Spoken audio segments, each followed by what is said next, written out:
Long before Ducati dominated MotoGP with its DOHC engine, an Italian manufacturer named Mondial reigned supreme in MotoGP during 1949, especially in the 125cc and 250cc classes.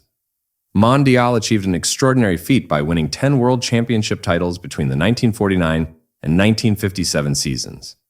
One of their iconic motorcycles, the Mondial 125, featured a DOHC double overhead camshaft engine designed by Alfonso Drusiani. This advanced engine used a bevel gear drive system to connect the crankshaft to the overhead camshaft, an innovation that made the bike a standout in its class. This system even inspired Ducati's engines in the future, thanks to the contributions of Fabio Taglioni, the legendary Ducati designer who worked at Mondial for 2 years under Drusiani. With this innovation, the Mondial 125 broke the dominance of lightweight two-stroke motorcycles and clinched 3 consecutive world titles from 1949 to 1951.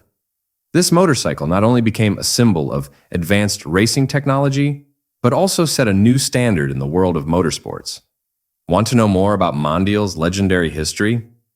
Let's take a brief journey back to 1949, during the early days of MotoGP's establishment. Mondial, a motorcycle manufacturer from Bologna, was owned by an Italian aristocrat, Count Giuseppe Boselli, and his 3 brothers. Initially, Mondial started as a workshop dedicated to selling and servicing GD models. However, within a few months, Boselli realized there was a significant market demand for affordable and robust motorcycles. As a former competitive motorcyclist, Boselli had previously met Oreste Drusiani, a renowned engine builder. Together, they formed a partnership that marked the birth of Mondial. The first Mondial factory was established on Oreste's farmland in Bologna in 1929, where they began producing motorcycles. Over time, Count Boselli identified a tremendous market demand for high-quality motorcycles that could cater to both sports and transportation needs. This drove Boselli and his team to establish Mondial as a manufacturer of not only durable, but also innovative motorcycles. When the Mondial factory sought to expand its production capacity in 1943 due to high market demand, these plans had to be postponed due to the war.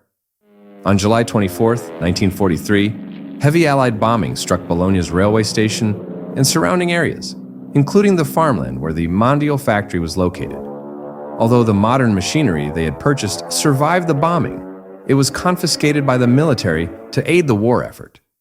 As a result, the factory's expansion and production plans were halted throughout the war.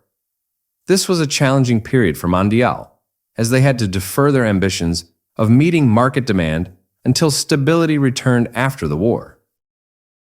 After the turmoil of the war ended, Mondial resumed operations under the full control of Count Giuseppe Boselli, who took over the company entirely, leveraging his substantial economic resources. In 1948, the company was relaunched under the name FB Mondial.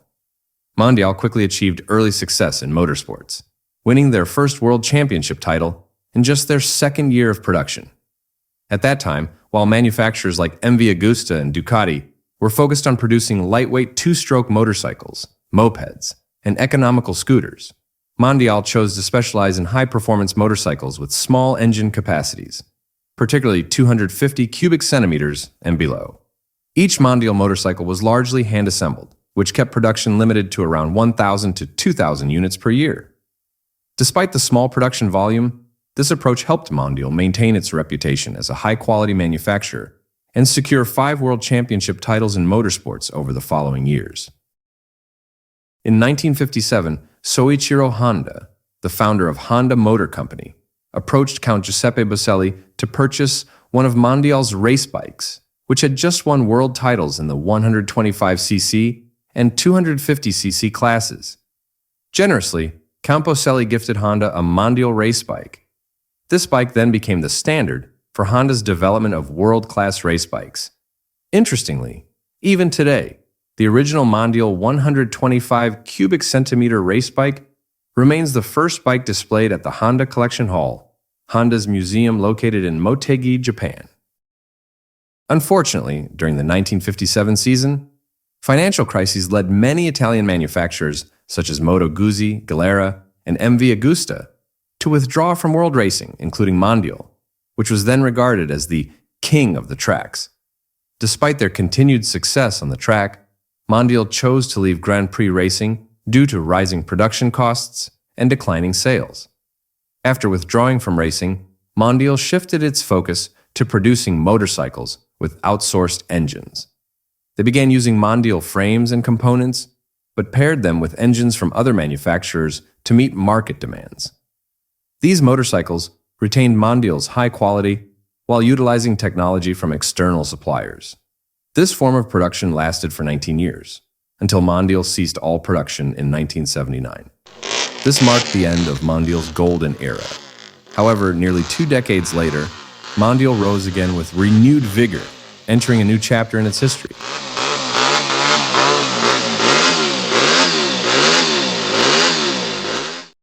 Remember the year 1957 when Mondial gave Soichiro Honda a prototype race bike for Honda's R&D? Well, this time, Honda returned the favor. Honda supplied its latest RC51 engine for Mondial's new motorcycle, the Mondial Piega 1000. This story began when the ownership of Mondial transferred to Roberto Ziletti, a prominent businessman in the print media industry, who acquired the rights to the Mondial brand from the Boselli family in 1999. As an avid motorcycle enthusiast in his youth, Ziletti dreamed of owning a prestigious motorcycle company with a rich racing history. After acquiring Mondial, he took a significant step by reviving the production of Mondial superbikes. In 2000, Ziletti requested Honda to supply RC51 engines, which had won World Superbike Championships. Honda agreed, partly out of respect for Mondial's generosity to Soichiro Honda in the past. This agreement was historic as it marked the first time Honda allowed its engines to be used by another company for production motorcycles. The Mondial Piega 1000, powered by the RC51's SP1 engine, featured proprietary Mondial-developed exhaust systems, injection systems, and airboxes that boosted output to 140 horsepower at the crankshaft. The bike was renowned for its excellent build quality and the reliability of its Honda engine, creating high expectations for the model's success. Mondial eventually returned to its original owner, Count Pierluigi Boselli, after facing bankruptcy in 2004. At that time, Roberto Ziletti, who had invested over 11 million euros in Mondial's revival, was forced to hand over the company to the Monza bankruptcy court due to severe financial difficulties. The rights to the Mondial name were finally restored to the Boselli family. Pierluigi Boselli, a descendant of Mondial's original founder, saw an opportunity to revive the brand's rich history. In 2014, he partnered with Cesare Galli, an entrepreneur and former technical director at Fantic Motor, to develop the Mondial Revival project. Together, they began designing new motorcycles, which resulted in models like the HPS 125 and HPS 250 that combined Mondial's classic elements with modern technology. This collaboration marked a new era for Mondial, successfully re-establishing the brand in the motorcycle market with innovation and respect for its traditional heritage. And that concludes the long history of this legendary Italian motorcycle, providing you with an insightful journey through its legacy. See you again in the next exciting history.